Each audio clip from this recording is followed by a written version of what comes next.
تم میں سے ہر کوئی ساز و سامان و اسباب کے بغیر خلقت پر حکومت کا طالب ہے۔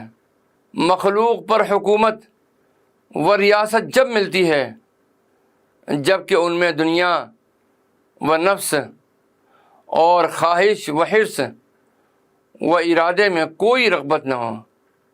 تو پہلے زاہد بن، پھر حکومت ملے گی۔ ریاست و حکومت آسمان سے اترا کرتی ہے، زمین سے نہیں۔ ولایت حق تعالیٰ کی طرف سے ملا کرتی ہے، خلقت سے نہیں۔ ہمیشہ تابع رہ، متبوع نہ بن، خادم بن کے رہ، مخدوم نہ بن۔ ذلت اور گمنامی پر راضی رہنا چاہیے۔ اگر اللہ کے علم میں اس کے خلاف ہے تو اپنے مقررہ وقت پر تجھے مل کر رہے گا۔ اپنی طاقت اور قوت کو چھوڑ کر تو خود کو اللہ کے حوالے کر دے۔ اللہ پر کوئی اعتراض نہ کر، اور مخلوق اور نفس کو اللہ کا شریک نہ ٹھہرا۔ اللہ کے لیے اپنی بندگی کو درست کر لے۔ بندگی کیا ہے؟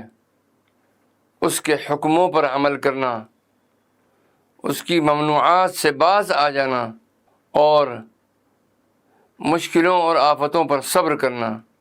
اس کی بنیاد توحید اور اس پر استقامت ہے۔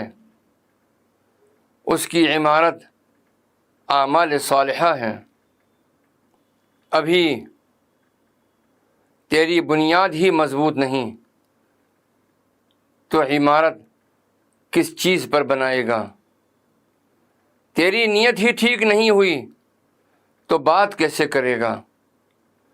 تیرا سکوت ہی تمام نہیں ہوا تو گفتگو کیسے کرے گا؟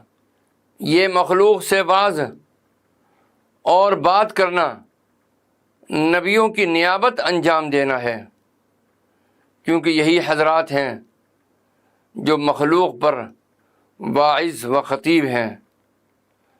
وہ جب دنیا سے چلے گئے تب حق تعالیٰ نے باعمل علماء کو ان کا قائم مقام بنا دیا، اور ان علماء کو ان کا وارث بنا دیا۔ جو ان کا قائم مقام بننے کا آرزو مند ہو، اپنے دور میں اسے ساری مخلوق سے زیادہ پاک باز ہونا چاہیے، اور اللہ کے علم و احکام کا ان سے زیادہ جاننے والا ہونا چاہیے۔ اے اللہ اور اس کے رسولوں اور اس کے ولیوں اور نیک بندوں سے ناواقفوں، تمہارے خیال میں وعظ کرنا معرفت و ولایت کا ہونا آسان کام ہے؟ اپنی نفسوں اور عادتوں اور اپنی دنیا و آخرت سے بے خبر ہو، تم پر افسوس ہے۔ گونگے ہو جاؤ اور تب تک خاموش رہو جب کہ تمہیں بلایا جائے، تمہیں اٹھایا جائے اور کھڑا کیا جائے اور زندہ کیا جائے۔ جس کا علم اس کی خواہش پر غالب آ جائے وہی علم فائدہ دینے والا ہے، اور یہ علم نافع کیوں نہ ہوگا؟ کیونکہ اس نے مخلوق کے دروازے بند کر دیے اور صرف اللہ تعالیٰ کا دروازہ کھولا، جو کہ سب سے بڑا دروازہ ہے۔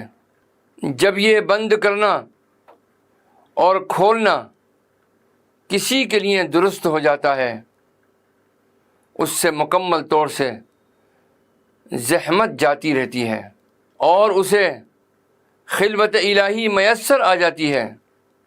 اس کے دل کی طرف خلعت آنے لگتے ہیں، جواہر نچھاور ہونے لگتے ہیں، اسے کنجیاں دے دی جاتی ہیں، اس سے چھلکے الگ کر دیے جاتے ہیں،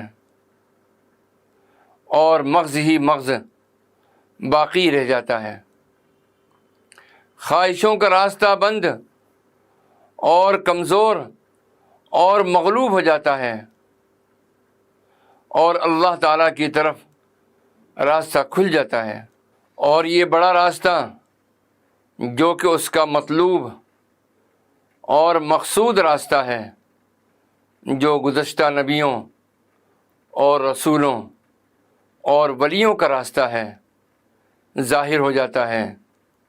یہ بڑا راستہ کیا ہے؟